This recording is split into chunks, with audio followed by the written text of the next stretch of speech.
Bueno, Jaime Malet, presidente de la Cámara de Comercio de Estados Unidos en España. En primer lugar, quería preguntarte qué ven las empresas estadounidenses en España, teniendo en cuenta que Estados Unidos es el principal inversor en nuestro país. Bueno, ven lo que ven en el resto de los países del mundo, ¿no? Porque las empresas americanas tienen una vocación internacional, ¿no? O al menos las grandes multinacionales, y son el primero, el segundo, el tercer inversor en el 98% de los países del mundo, ¿no? España es un país atractivo. Dicho esto, España es un país atractivo por varias razones, ¿no? La primera es porque es un país estable, con unas reglas claras, un Estado de Derecho, una democracia occidental. Tiene el mercado, un mercado muy atractivo, 47 millones. Hay que recordar que el PIB de España es igual que el de Rusia. Hay que recordar que el PIB per cápita de España es superior al de Italia. España está dentro de un mercado mucho más grande, que es el de la Unión Europea. Tiene una capacidad de influencia cultural y también empresarial en Latinoamérica.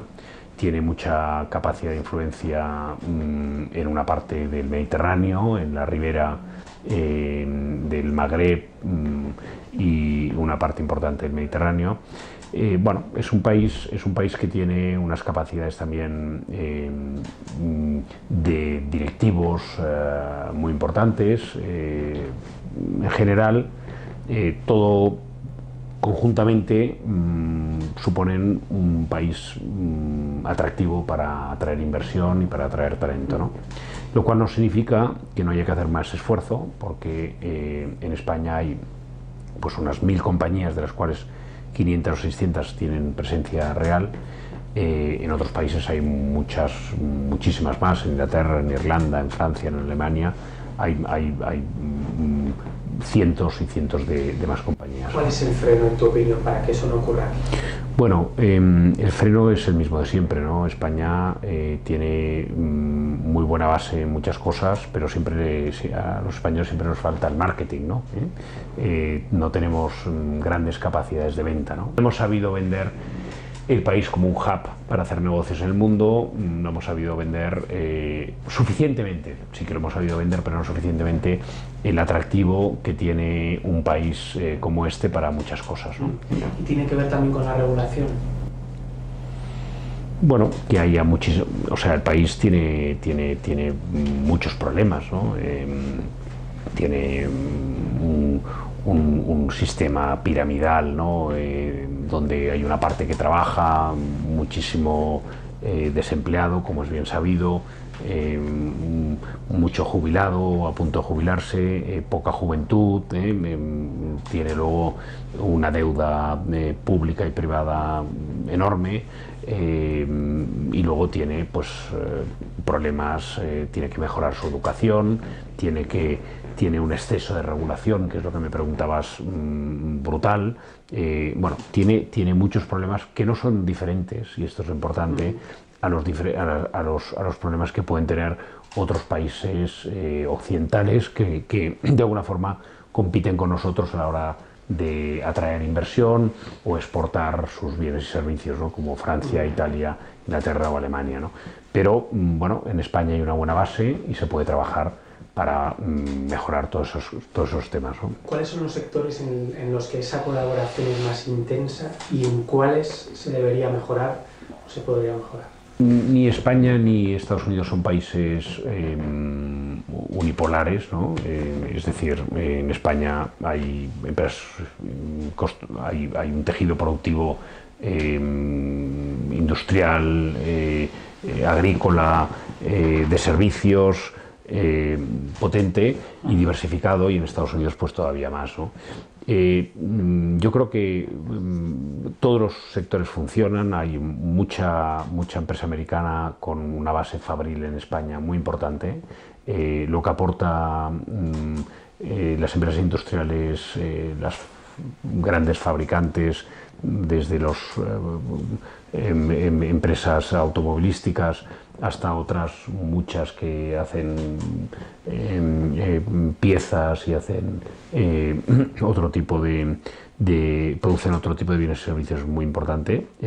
Luego las marcas de gran consumo tiene mucha fuerza en España y crean clústeres de inteligencia, pero sobre todo yo pienso que lo más importante que hacen las empresas americanas allí es la transferencia tecnológica, ¿no? Hay unas empresas tecnológicas que están en España, que apuestan por este país y que crean enorme valor en el tejido productivo. En cuanto al sector energético, que no me lo has mencionado, ¿en qué se benefician uno y otro país? ¿Qué aporta España a Estados Unidos en este caso? España a Estados Unidos ha aportado poco en este campo, porque son dos países donde no hay, están muy separados tanto geográficamente. Ha habido inversiones en renovables en España por parte de empresas americanas que por los cambios regulatorios pues no han dado satisfacción a los inversores. Eso es importante. Y por otro lado, pues España es un país que no tiene recursos fósiles para vender al primer consumidor de ese tipo de energía en el mundo, ¿no? que es Estados Unidos. Pero eso, desde nuestro punto de vista, desde mi punto de vista y desde el punto de vista de la Cámara, tendría que cambiar, ¿no? Porque España tiene una red de transporte de gas y de petróleo y de los derivados del petróleo, ¿no? Que quizás es de las más avanzadas del mundo, y tiene luego también unas refinerías y sobre todo plantas de licuefacción muy importantes, ¿no? Estados Unidos se está convirtiendo en el principal productor de gas del mundo. El primer barco que sacaron de gas con aprobación, ¿no? por parte del gobierno federal vino a España, mejor dicho, se fue a un barco fletado por una compañía española. Nosotros creemos que eso es una línea de colaboración muy importante y esperamos que una parte del gas americano que se venda en Europa se haga a través de España, ¿no? Te hacía un poco también la pregunta porque bueno, sí que hay estados en Estados Unidos que están apostando claramente por energías renovables, por la economía verde, como es el caso de California, y no sé si las empresas españolas pueden tener ahí un... Sí, bueno, eso en cuanto a todo lo que hemos hablado, en cuanto a Estados Unidos en España. Sí. En cuanto a España en Estados Unidos, sí. Que es otra línea, ¿no? Mire, yo soy presidente de la Cámara desde hace muchísimos años, ¿no? Soy un presidente pro bono y me eligen cada 3 años los socios, lo cual dice mucho a favor de ellos, no tanto a favor mío, ¿no? Pero lo que me parece muy importante, lo que ha pasado en esos 15 años, es cómo hemos pasado de tener una presencia, España, digo, prácticamente nula en el primer mercado mundial, a ser hoy en día el 9º inversor en Estados Unidos, ¿no? Esa inversión la han protagonizado hasta la fecha. Nosotros nos gustaría que a partir de ahora no fuesen solamente grandes empresas, pero lo han protagonizado las grandes empresas.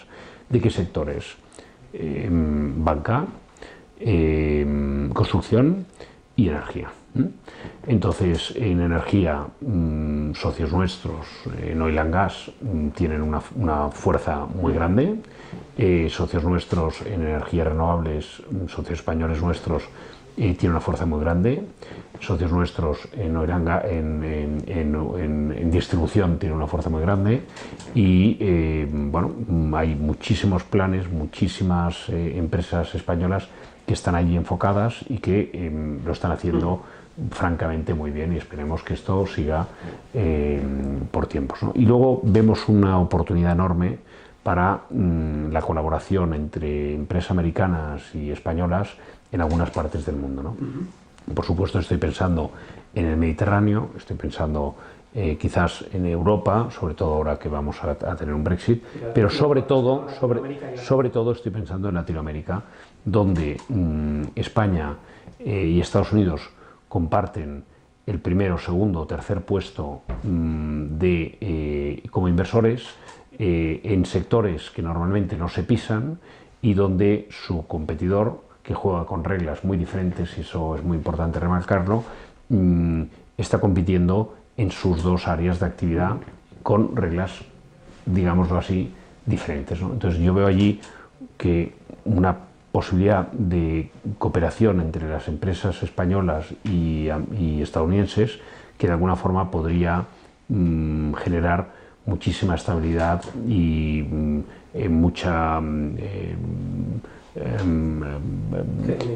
mucho clamor por el Estado de Derecho en muchos países latinoamericanos. Había cierto miedo, ¿no?, de que las elecciones, las últimas elecciones a Donald Trump, no sé si ha habido algún cambio de estrategia de las empresas a raíz de esa victoria.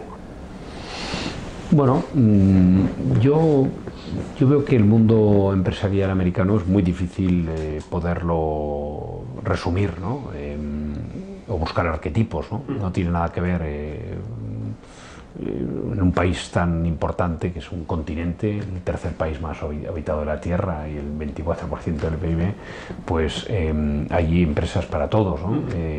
Yo he visto muchísima gente pues muy contenta con la nueva presidencia y otra gente menos contenta, ¿no? Yo estuve en la toma de posesión y había estado también en la segunda de Bush, en la primera de Obama, y vi una cantidad de empresarios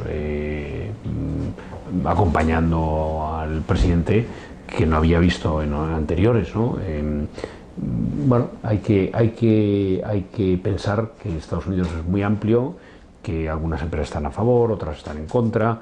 He estado con muchos presidentes de multinacionales, tanto en los últimos meses, ¿no?, cuando estaba allí o cuando han venido por aquí. Y bueno, todos ven algunas cosas buenas, otras malas, otros tienen sus pulsiones personales, otros no, pero en general digamos que el mundo de los negocios es un mundo bastante flexible, ¿no? Y se fija más que en quien gobierna, en cómo gobierna y qué decisiones toma.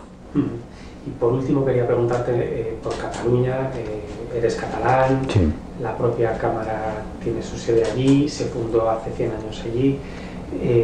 Todo lo que está ocurriendo allí, ¿estáis viendo que esté afectando de alguna manera a las empresas estadounidenses? La Cámara tiene doble sede, por decirlo de alguna forma, en Madrid y Barcelona desde hace 100 años, ¿no? Porque se fundó allí y ese mismo año abrió sus oficinas aquí. Y de hecho nosotros, yo que llevo tantos años, lo que he hecho ha sido seguir manteniendo ahí una especie como de, digamos, la cocina, ¿no?, donde se hacen, y aquí está el comedor, donde está la Junta, donde está jefe de prensa, la directora de Relaciones Institucionales, etcétera, ¿no?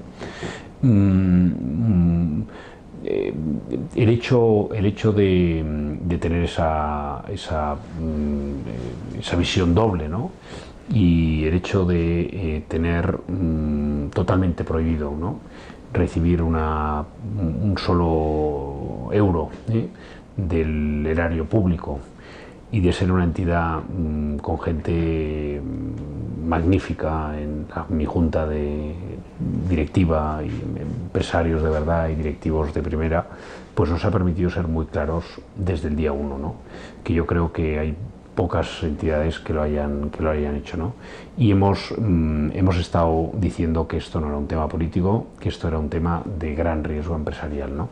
Nosotros no nos metemos en política nunca, nos metemos en las decisiones de los políticos, no con los políticos, pero sí que hemos visto que esto era un plan que iba a conducir a un problema económico de primer orden. Y lo hemos dicho sin ambages y de una forma pues muy clara desde hace 4 años en muchísimas entrevistas y artículos y todo lo que hemos podido, ¿no?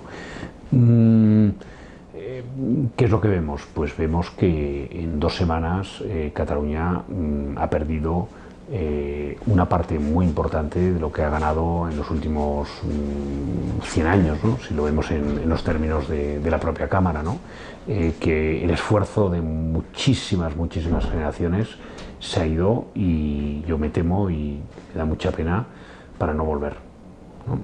Y hemos visto que la clase empresarial catalana sigue sin rebelarse contra una clase política que ha pensado en unos intereses muy legítimos y ha tomado unas causas muy buenas, pero que ha mentido en las consecuencias, porque ha dicho que no pasaría nada empresarialmente, y hoy en día nadie con mínimo sentido común y honestidad puede decir que se hayan ido 850 sedes empresariales, que se haya salido 9.000 millones de las cuentas de los catalanes, que se hayan